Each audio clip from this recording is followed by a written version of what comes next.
The clubhouse was full that night, and every person in it was waiting for me without knowing it. Sharon Vance stood at the front with her laminated agenda and told the room the engineer was on his way. She said it twice, the way she said most things, like repetition was a kind of authority. 40-some homeowners sat in their folding chairs and believed her. A few of them had spent the last 2 months watching her tape violation notices to my truck. Not one of them had put it together yet. I sat in the back row, in the same canvas work jacket she had once called, to my face, a costume. Under my chair was a cardboard tube with a survey map rolled up inside it. In my shirt pocket was a county contract and a small stamp with my license number on it. By the time that meeting ended, Sharon would not be president of anything. And the thing that finished her would not be me. It would be her own signature, on a piece of paper she had filed and forgotten 3 years before. But I should back up. None of this lands right unless you know who they thought I was, and who I actually am. My name is Walt Hendrickson. People call me Walt. I am 52 years old, and for nearly 30 of those years, I have done a job almost nobody thinks about until the one morning it matters. I am a geotechnical engineer. I inspect the things that hold back water and earth. Dams, levees, embankments, retaining walls. The plain grey structures that stand between a sleeping neighborhood and a very bad night. I am licensed in 3 states. I have signed off on reservoirs and highway cuts, and the foundations of buildings you have probably stood inside without a second thought. I have also, in the last year, learned how to cook a frozen dinner for one, and how to sleep on my own side of a bed that is too big now. My wife, Marie, passed 14 months ago. After the funeral, the house we had shared for 20 years got very loud in the way empty houses do, and I could not stand the quiet of it. So I sold it, and I moved into a smaller place in a subdivision called Cedar Hollow, outside Asheville, North Carolina. Modest brick ranch, 1 story, a short gravel drive. It backed up onto a slope of pines and, beyond that, the neighborhood's little lake. I picked it because it was affordable. It was calm, and nobody there knew me as the man who used to be half of Walt and Marie. On the day I moved in, the first thing I set at the end of my drive was the mailbox Marie had painted. She made it the spring before she got sick. White, with wildflowers running up the post, and our name lettered along the side in her own hand. A little crooked on the last few letters, because her wrist had started to tire by then. It was the last thing she ever made with both hands working. I bolted it to its post, and I stepped back and I felt, for about 10 seconds, like the place might become home. If you have ever found a printed notice flapping under your wiper blade, you already know the particular sound it makes when you peel it off the glass. Stick around, because some of you are about to feel very seen. And tell me down in the comments where you are watching from, and whether your own homeowners association has ever fined you over something this small. I want to know I am not the only one. Here is the part Sharon Vance did not know, and the part you get to know early, which is going to make the rest of this a lot more fun to sit through. About 2 months after I moved in, the county called me. I had let it be known, when I semi-retired, that I would still take contract work. The kind of inspection jobs that need a licensed engineer's stamp, and that small counties never have enough staff to cover. The dam safety program was short-handed and behind. They had a list of aging earthen dams across 3 counties that were past due for their periodic inspection, and they needed someone certified to walk each one, write it up, and sign it. Cedar Hollow Lake was on that list. The lake behind my new neighborhood was not really a lake. It was a reservoir, held back by an earthen embankment that somebody had built in the early 1970s, back when the developer first carved the subdivision out of the hillside. That embankment was the dam. Under North Carolina law, it was a regulated structure, and because there were homes downstream of it, It carried a hazard classification that made its inspection mandatory, on a schedule, by a professional engineer. If that dam ever let go, the water would not politely fill the lake bed. It would come down the slope and through the lower 40 homes of Cedar Hollow in the dark, and people would die. So the assignment that landed on my desk was, of all the embankments in 3 counties, the one in my own backyard. Now, you might think I would have marched into the next board meeting, slapped my credentials on the table, and announced myself. I did not. There are reasons, and they matter. The first is simple ethics. An inspection in progress is confidential until the report is filed. You do not wave your findings around a neighborhood pool to win an argument. You walk the structure, you take your readings, you do the math, and you file the report through the proper office. Anything else is unprofessional, and after 30 years I am nothing if not professional. The second reason is that I did not want to be anybody at Cedar Hollow. I wanted to be the quiet man in the brick ranch who waved on his evening walk and was left alone with his grief. I had no interest in standing up and being important. And the third reason is the one I am almost embarrassed to admit. Nobody asked. From the very first week, the people who ran that neighborhood looked at my truck, looked at my jacket, looked at the gravel I had not yet replaced with the approved decorative stone, and they decided who I was. A man who did manual labor, a man who probably could not really afford to be there, a charity case the developer must have let slip through. And once people decide that about you, they stop hearing anything that does not fit it. So I went on my walks. Each evening I would loop up the trail behind my house, along the toe of that embankment, and I would look at it the way you look at a co-worker you suspect is sick but will not admit it. I saw the things I was trained to see, a soft, wet patch low on the downstream face in a dry week where no water should have been weeping. A slow slump in the grass that told me the slope was tired.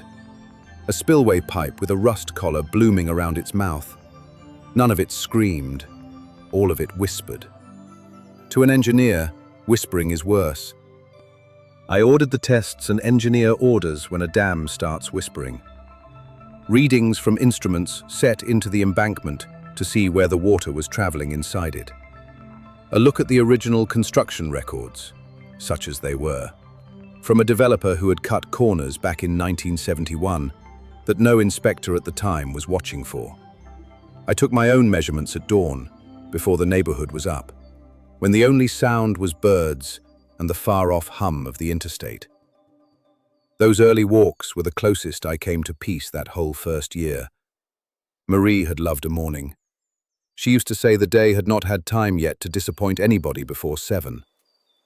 I would stand at the toe of that tired old dam with my notebook. In the grey light she would have liked, and for a few minutes the grief and the engineering shared the same quiet, and neither one asked anything of me. Then I would walk home, and there would be a fresh notice on the mailbox, and the day would get to work disappointing people right on schedule.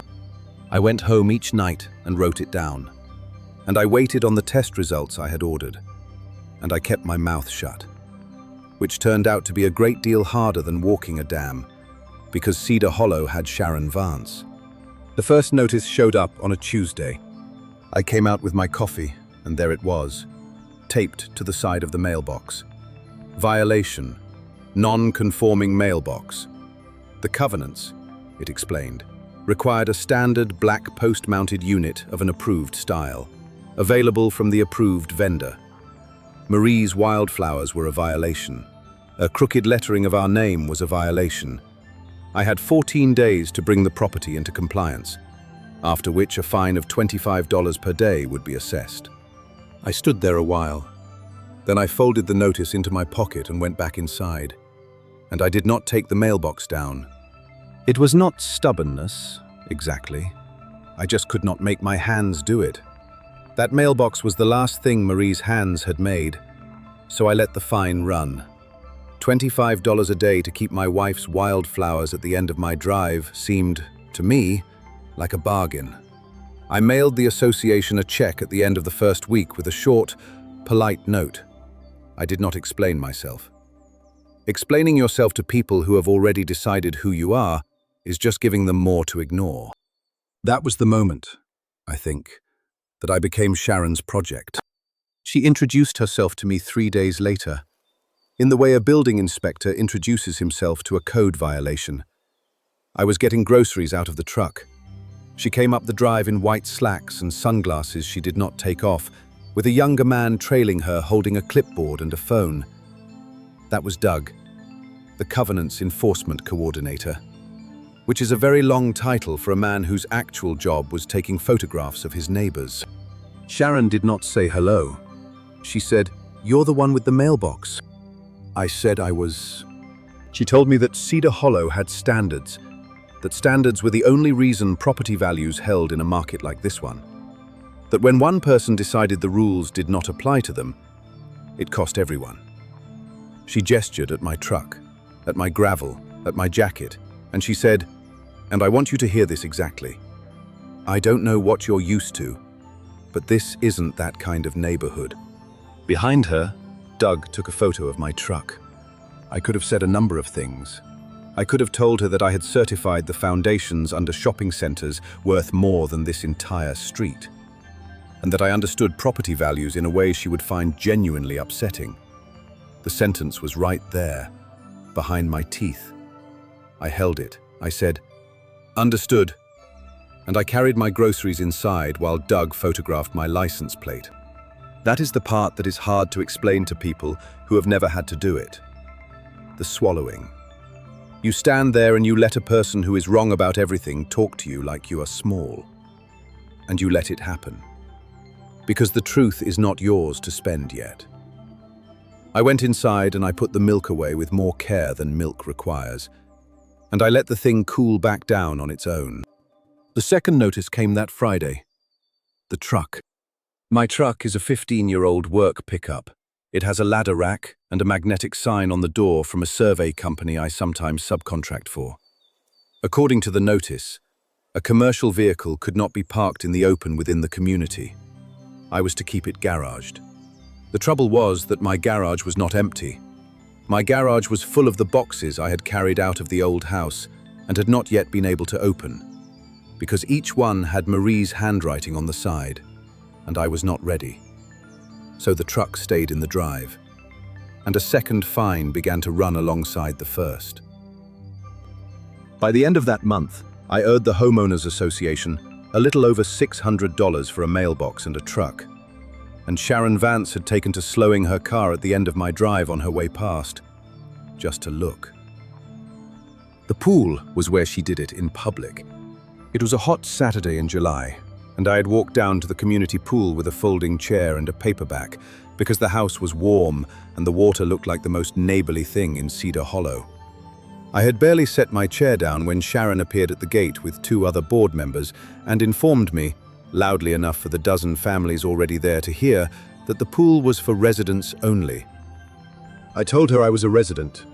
She looked at me the way you look at a claim you have already decided is false. She asked if I could prove it.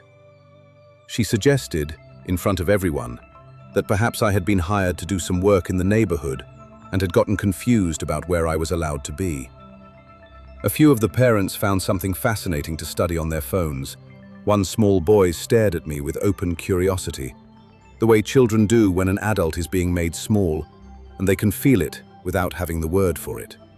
I took my key fob out of my pocket, the resident fob that had opened that very gate for me 5 minutes earlier, and I held it up. Sharon's mouth went tight. She did not apologize.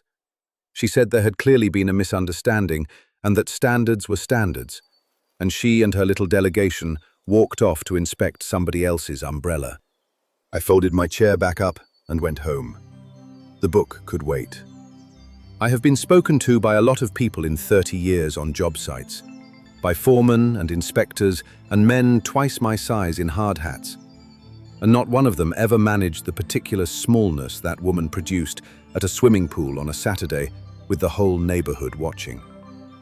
I sat in my warm house with the half-finished report on my desk, and I will admit that I worked on it that night with something close to enthusiasm.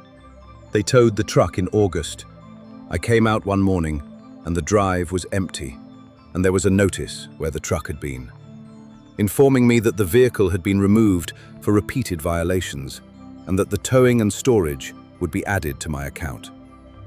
It took me most of a day and $300 to get it back from a lot on the far side of town. I drove it home and parked it in exactly the same spot, because I was not going to start hiding my own truck in a garage full of my wife's boxes to please a woman who slowed her car to glare at my driveway. The fines kept running. I kept paying them. It had become the principle of the thing, and the principle was not for sale. I want to be fair to her, because the easy thing would be to make her a cartoon, and she was not one. Sharon was a person who had decided, somewhere along the way, that being in charge of Cedar Hollow was the most important thing about her, and she had spent years making sure it was true. I will get to how I learned why.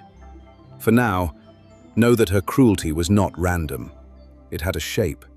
It went looking for the people who could not easily fight back, which is how it found Nina. Nina Alvarez lived 2 doors down. She was a nurse. She worked nights at the hospital in town, and she was raising her son Mateo on her own. Mateo was 9 and used a wheelchair. He had the kind of grin that made strangers grin back before they could help it. Nina was the first person in Cedar Hollow who treated me like a man instead of a problem. The week I moved in, before the notices started, my truck would not turn over one morning, and she came across with jumper cables in her scrubs, half asleep after a night shift, and got me going and would not take anything for it. A few weeks after that, when she figured out from the dark windows and the single porch light that I was on my own, she started leaving a plate on my step now and again. Always too much food, always covered in foil, always with a sticky note that said something like, "Made extra, don't be weird about it." I would be lying if I said those plates did not get me through some evenings. So when the association came for Nina, I took it personally. What they came for was the ramp. Nina had a wooden ramp built up to her front door so that Mateo could get in and out of his own house without being carried like a sack of feed. She had paid for it herself. It was clean, it was sturdy, it was painted to match the trim. And one afternoon, there was a notice on it. The ramp was a non-conforming structure, built without architectural committee approval, and it had to come down or be brought before the board. I happened to be checking my own mailbox when Nina found that notice. I watched her read it twice, the way you read a thing your eyes refuse to accept the first time, and then fold it very small and put it in her pocket and go inside without a word, so Mateo would not see her face. That was the first time I came close. I had the sentence loaded again. I am a licensed engineer. That ramp is up to code. I will personally walk it through any committee you like, and you will leave that family alone. It was right there, but I knew how it would sound, coming from the man in the work jacket who already owed $600 in fines. It would sound like noise. They would file it under the same heading they filed me under, and Nina would still lose her ramp while I made myself feel brave. The timing was not mine yet, so I held it again, and I went inside, and that night the cost of holding it sat heavier than it ever had. The board meeting where they took up Nina's ramp was the night Sharon went too far, which is a thing power-tripping people will always eventually do if you give them rope and a microphone. They held it in the clubhouse. I went, sitting in the back, because I had quietly decided that whatever happened to that family was not going to happen without one person in the room who saw it for what it was. Nina sat near the front, with her hands folded on a manila folder of receipts and permits she had gathered, certain that paperwork would save her, the way decent people always believe it will. Sharon ran the meeting like she ran everything. Minutes, agenda, the small theater of order. When the ramp came up, she did not soften. She read the violation aloud. She talked about precedent and about how if the board allowed one unapproved structure, they would have to allow them all, and about how the architectural standards were what protected, again, the property values. And then she looked over the top of her reading glasses at Nina and said that if the structure was not removed or properly approved within 30 days, the board would have no choice but to place a lien on the home. A lien on the house of a single mother and her disabled son over a wheelchair ramp. The room went uncomfortable. A few people looked at their shoes. Nobody spoke because Sharon had spent years teaching them not to. I stood up. I had no plan beyond stopping it. The truth was halfway up my throat. And then Nina turned around in her chair, found my face in the back of the room, and gave me the smallest shake of her head. "Sit down," it said. "I've got this. Don't." So I sat, because it was her fight and her dignity, and she had not asked me to spend mine for her. And because some part of me knew that if I revealed who I was right then, in a temper, to win a single vote, I would never get the report filed clean, and the dam would still be sick, and the whole thing would dissolve into he said, she said about the strange man with the mailbox. I sat down, and I let a woman who had brought me dinner stand alone in front of 40 people who would not meet her eyes. I have done some hard things in my life. That ranks high. The board voted. The 30-day clock started. Nina gathered her folder of useless receipts and walked out with her chin level. And I hated, in that moment, that I could not yet be of any use to her at all. I learned why Sharon was the way she was about a week later, and I learned it by accident. I had stayed late at the clubhouse one evening to take a few measurements off the as-built drawings the association kept in a cabinet there. The originals from when the place was developed. I was in the back office. Sharon did not know I was there. She came out into the parking lot to take a phone call, and the window was open. And I heard the whole thing whether I wanted to or not. She was not the woman from the meetings. Her voice was thin and fast and frightened.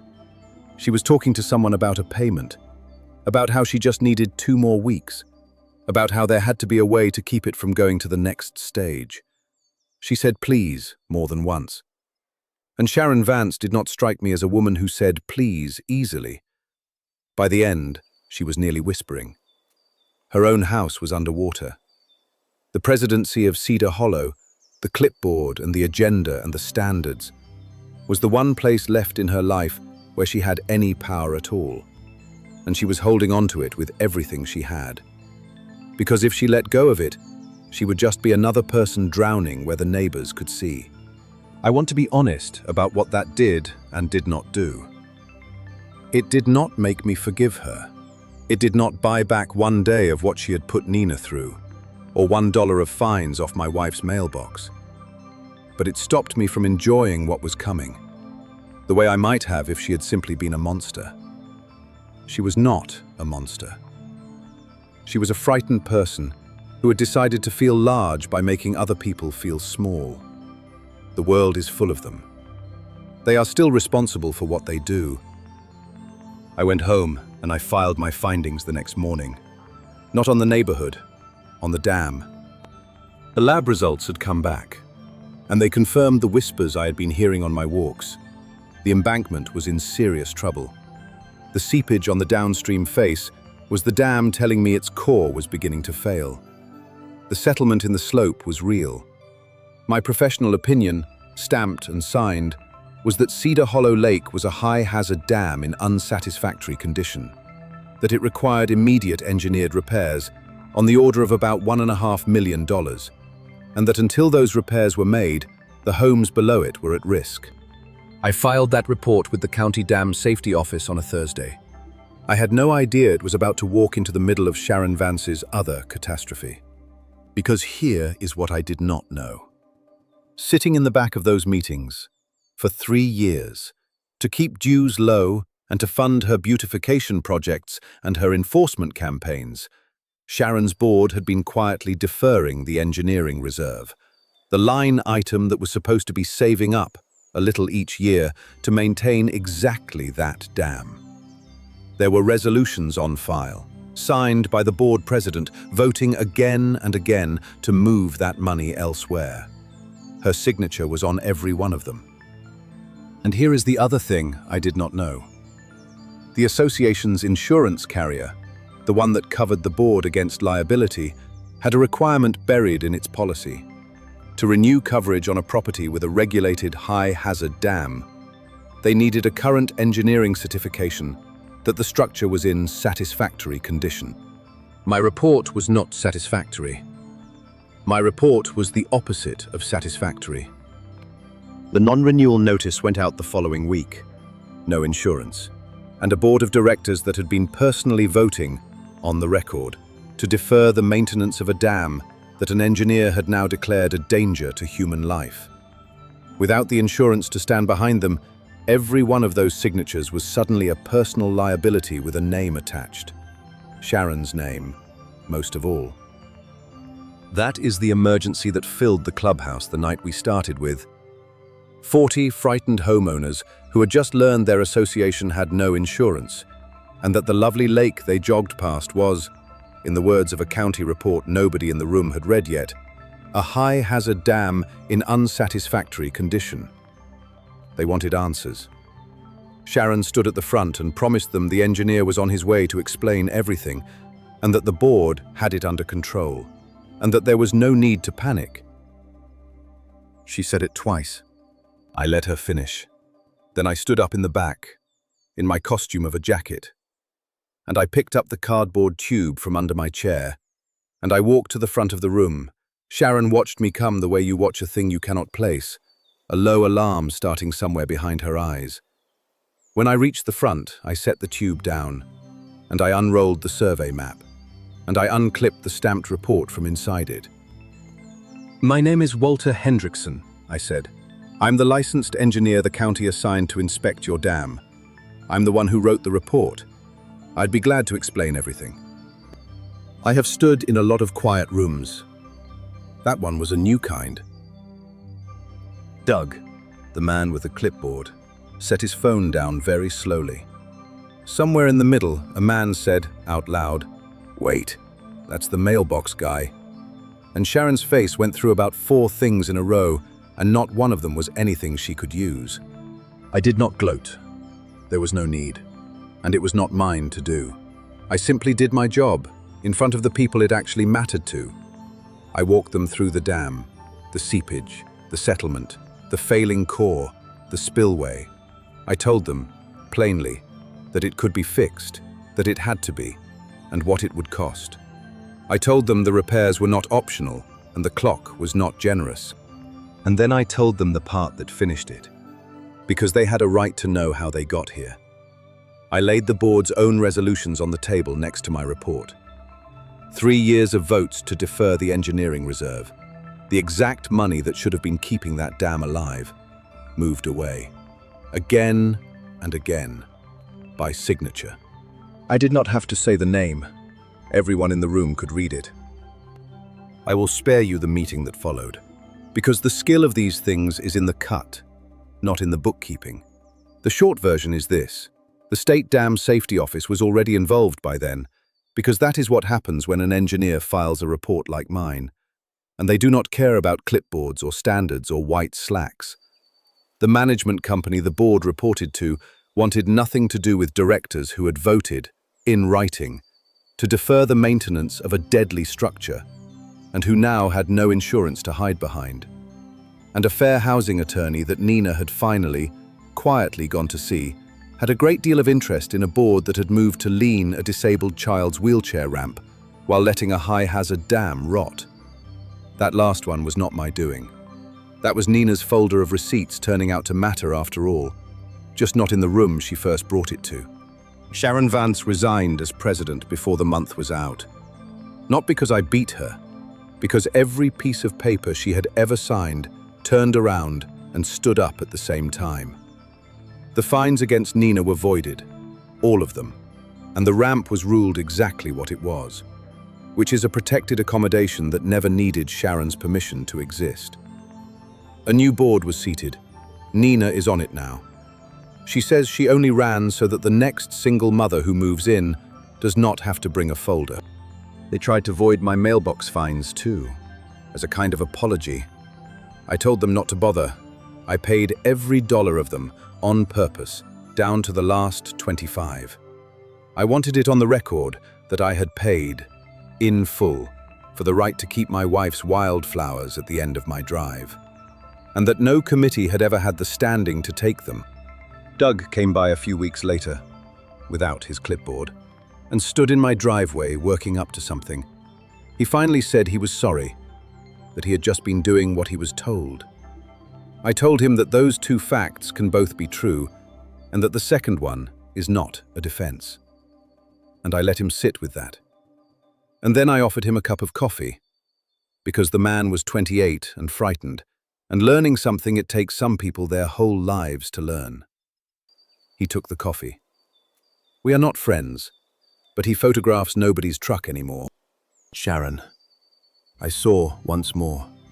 We passed on the trail behind the houses, up near the toe of the embankment they were finally rebuilding, the air full of the sound of the work she had spent 3 years voting against. She slowed like she might say something. I nodded. The same nod I had given her the day she told me this was not that kind of neighborhood. Then I kept walking, because I had a dam to look at, and she did not. Not anymore. Marie's mailbox still stands at the end of my drive. The wildflowers have faded a little in the weather, so on a slow Sunday last fall, I sat out there and touched up her paint, careful to follow her lines and not improve them.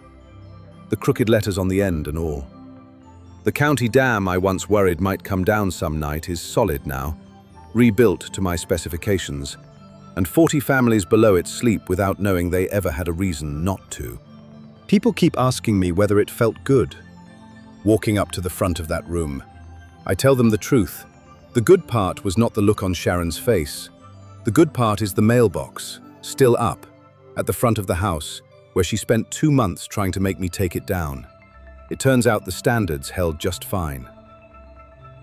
If you made it this far, you already know what to do. Tell me about the pettiest fine your own homeowners association ever hit you with. Because I read them, and the good ones make my week. Hit subscribe so the next quiet man in the work jacket finds his way to you. And if there is someone leaving a foil-covered plate on your step in a hard season, go say thank you tonight. Some of them are saving your life and calling it leftovers.